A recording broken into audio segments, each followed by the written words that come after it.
శుభ సాయంత్రం అందరికీ. ఈరోజు నేను ఎంచుకున్న దేవుని సువార్త యోహాను 15:16.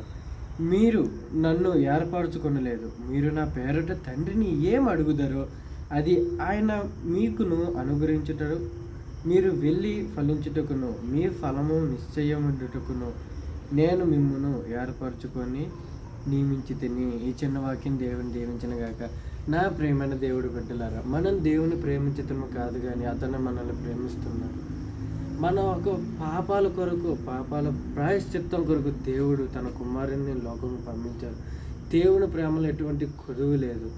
దేవుడు మన మీద ఎప్పుడూ ప్రేమతో, ఎప్పుడూ అతి ప్రేమతో, ఎంతలా అంటే తనను తాను మర్చిపోయేటట్టు మనల్ని అంతగా ప్రేమిస్తున్నారు. మన అందరికీ, మానవులకు ఉన్నట్లే, మనందరికీ ఉన్నట్లే దేవుడికి కూడా ఒక చిన్న కోరిక ఉంది. ఆ కోరిక ఏమిటంటే అది ఏంటో మీకు తెలుసా? తన సువార్తని లోకానికి ప్రకటించాలనేది తన కోరిక.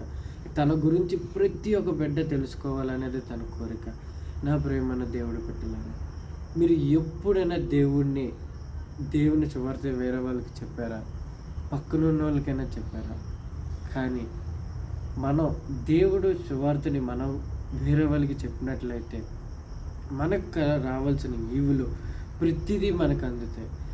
దేవుడు సువార్తని లోకానికి చెప్పే గుంపులో మనం ఉండాలని కోరుకుంటూ, మనం అంటే ప్రతి ఒక్క బిడ్డ ఉండాలని కోరుకుంటూ, ఆ గుంపులో మీరు చేరాలని నేను కోరుకుంటూ, ఈ చిన్న సువార్తని దేవుడు దీవించును గాక. ఆమేన్.